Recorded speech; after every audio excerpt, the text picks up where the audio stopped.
Suite de la 6e partie du livre de Cheikh Tahar Badawi. Concernant le Hajj. Intitulé « Pour tout pèlerinage, un bilan spirituel s'impose au préalable ». Le tawaf, la circumambulation de la salutation. En arrivant à la Mecque, avec l'intention de commencer son pèlerinage, le pèlerin salue son Seigneur, en effectuant une circumambulation autour de la maison sacrée, au nombre de 7 tournées. Cette circumambulation tawaf est appelée tawaf el-Koudoum, l'arrivée et la salutation. Le pèlerin doit commencer sa tournée à partir de l'angle où est située la pierre noire. Cette pierre présente, selon des analyses effectuées au laboratoire scientifique, des caractéristiques extraterrestres, comme dirait notre éminent chercheur Zeghloul en Nedjar. Certains estiment que cette pierre n'a de vénération que ce qu'elle a suscité comme ferveur et considération dans les cœurs des pieux anciens. C'est à son sujet que le compagnon du prophète Omar ibn el-Khattab, que Dieu agrée son âme, a dit : je sais que tu n'es qu'une pierre, incapable de faire du tort ou d'être utile, et si je n'avais pas vu le messager de Dieu t'embrasser, je ne t'aurais jamais embrassé. Une mise au point s'impose à plus d'un titre. En effet, cette pierre miraculeuse, qu'on doit embrasser, ou toucher ou seulement lui faire un signe de la main, selon les possibilités de chacun, constitue avec le temple sacré un édifice des plus vénérés, du fait que personne ne peut, en le contemplant, résister à des sensations spirituelles qu'on ne peut nullement expliquer. Cela se trouve confirmé d'ailleurs par une expérience scientifique, dirigée par une agence spatiale, serait-ce une antenne de la NASA, laquelle conclut à dire que de par son exploration de la planète, seulement 2 endroits restent embellis par des rayons lumineux, dont on ignore les caractéristiques. Montant verticalement au ciel, il s'agit du temple sacré de la Mecque et du tombeau sacré du prophète situé à Médine. Le Saint-Coran, quant à lui, en faisant l'éloge de ce temple, dans le verset 97 de la sourate dite de la famille de Imran, met en exergue cette vérité scientifique et signale que celui-ci abrite des signes éloquents, la figure des signes évidents, parmi lesquels la station d'Abraham. Par ailleurs, la noble réaction de Oumar quant à embrasser la pierre sacrée, signifie pour le fidèle averti, la négation absolue et la plus totale de toute divinité autre que la divinité suprême. Cependant, la sacralité de cette pierre reste démontrée par le comportement de notre vénéré prophète à son égard, qui l'embrassa chaque fois que l'occasion s'y présenta. Par conséquent, l'on ne pourrait imaginer qu'il s'agit seulement d'une pierre comme toutes les autres de la nature, comme le conçoivent certains de nos érudits rationnels. Le rite du va-et-vient entre la station de Asaf et celle de Al-Marwa. Une fois la circumambulation dite de l'arrivée terminée, le pèlerin se dirige vers la station de Asaf, puis commence un va-et-vient entre celle-ci et la station de Al-Marwa, au nombre de 7. Et qui se termine à cette dernière. Ce va-et-vient entre les 2 stations n'est autre qu'une démonstration extraordinaire de ferveur et d'invocation de pardon et d'agrément adressée par les pèlerins au Seigneur, Maître des mondes. Gloire à lui seul. C'est aussi une occasion de se remémorer le souvenir de l'état dans lequel se trouva Réger, 2e épouse d'Abraham, après Sarah, alors qu'elle courut d'un lieu à l'autre, à la recherche d'un éventuel secours, pour elle et surtout son bébé Ismaël. Aussitôt, le miracle se réalisa, et la source tant souhaitée, connue sous le nom de Zamzem, jaillit sous les pieds de son bébé. Et, trouvant ce qu'elle voulut, la mère apaisée, étancha sa soif et celle de son fils. Peu après, cette source attira des gens de tous les coins du territoire sacré, qui vinrent s'établir dans les environs et y créèrent la ville de la Mecque en lui donnant une heureuse prospérité. Ce rite signifie que seule la divinité suprême est en mesure de secourir quand elle veut et comme elle veut, ceux qui s'y adonnent, cœur plein de bonté, ceux qui contemplent dans les fins fonds de leurs âmes, le beau et le vrai de la grâce du Seigneur, ceux qui souffrent pour que leurs semblables vivent dans l'aisance.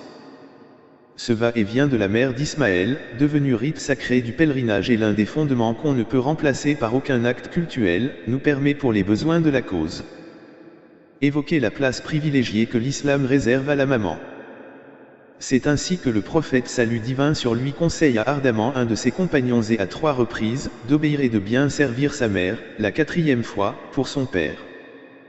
Plus encore, le prophète éleva la maman, au rang tel que personne ne peut pénétrer au paradis éternel, sans l'agrément de la mère, en disant, le paradis est en dessous des pieds des mères. Rapporté par El-Bukhari et Muslim. Le regroupement à Arafat. Le regroupement à Arafat est un des plus importants rites du pèlerinage. Son importance est telle que le messager de Dieu a dit, le pèlerinage c'est Arafat.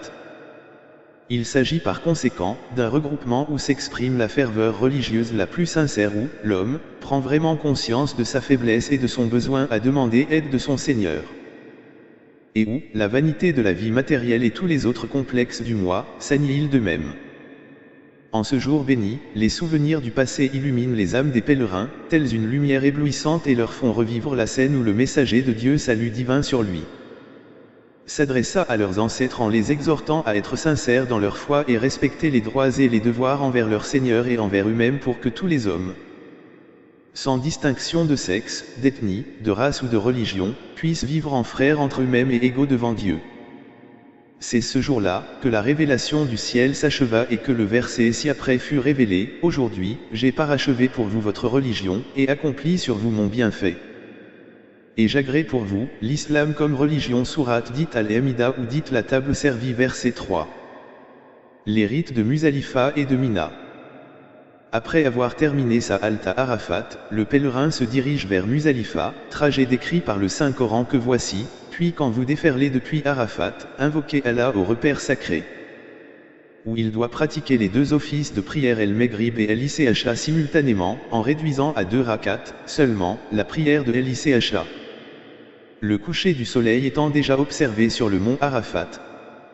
Le 10e jour, le pèlerin se dépêchera sur Mina pour le grand sacrifice. C'est là aussi qu'il devra lapider le démon Satan en jetant à l'intérieur de la grande stèle les 7 cailloux qu'il aura ramassés de Muzdalifa, lors de sa halte au repère sacré. Pour ce qui des autres stèles petites et moyennes, qu'il aura à lapider les journées suivantes, le pèlerin pourra ramasser, là où il veut, les pierres, de taille moyenne, pour y accomplir ce rite. Il accomplira également le rite du rasage ou de la coupure des cheveux et procédera au sacrifice, s'il est tenu de le faire avant d'effectuer la circumambulation de la dispersion Tawaf el-Ifada. Le pèlerin peut choisir de commencer par n'importe quel rite dans la mesure où le messager de Dieu, salut divin sur lui, interrogé à ce sujet, répondit alors: faites comme bon vous semble, sans aucune gêne ni objection. Cependant, il serait préférable pour le pèlerin de retarder le rite de la circumambulation de la dispersion, à effectuer après le sacrifice de l'offrande où se déroule le rite de la lapidation. Le rite de la lapidation. Le jet de cailloux, en général, n'est pas une obligation qui entraîne la nullité totale du pèlerinage en cas de délaissement, mais qu'on peut réparer par une offrande. Cependant, ce rite signifie l'état d'âme du patriarche Abraham et de son fils Ismaël, salut divin sur eux, et traduit leur noble soumission inconditionnée vis-à-vis de la rude épreuve ordonnée par le Seigneur, que le Saint-Coran décrit en ces termes, et il dit, « Moi, je pars vers mon Seigneur et il me guidera certainement. Seigneur, fais-moi d'une progéniture parmi les vertueux. » Nous lui fîmes donc la bonne annonce d'un garçon longanime Ismaël. Puis quand celui-ci fut en âge de l'accompagner, Abraham dit, « Ô mon fils, je me vois en songe en train de t'immoler. Vois donc ce que tu en penses. » Ismaël dit, « Ô mon cher père, fais ce qui t'est commandé. Tu me trouveras, si Dieu veut, parmi les endurants. » Puis, quand tous deux se furent soumis à l'ordre du Seigneur et qu'il l'eut jeté sur le front, voilà que nous l'appelâmes, Abraham.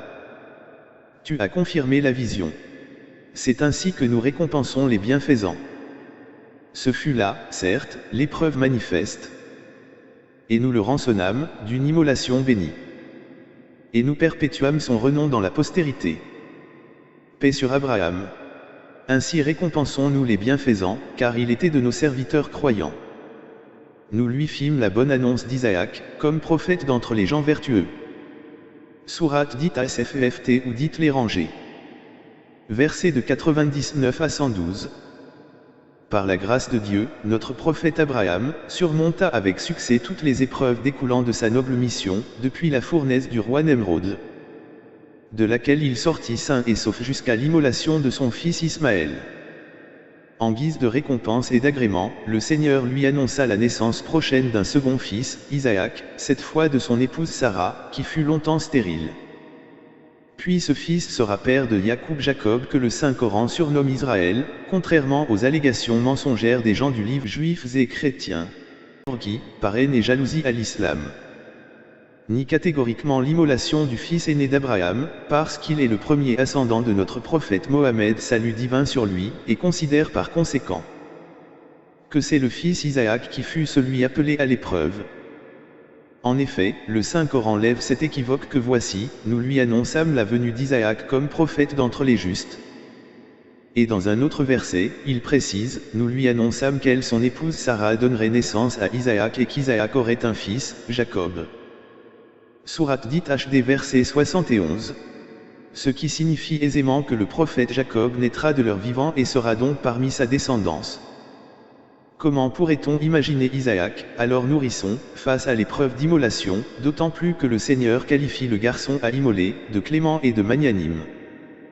Par la grâce du Seigneur, notre patriarche contempla à maintes reprises les bienfaits de son Maître le Tout-Puissant et notamment celle par laquelle il observa, de son vivant.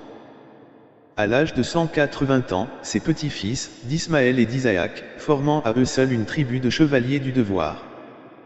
À propos du rite de la lapidation, le cousin du prophète Ibn Abba raconte le récit suivant, Abraham fut ordonné d'opérer quelques rites avant l'égorgement de son fils.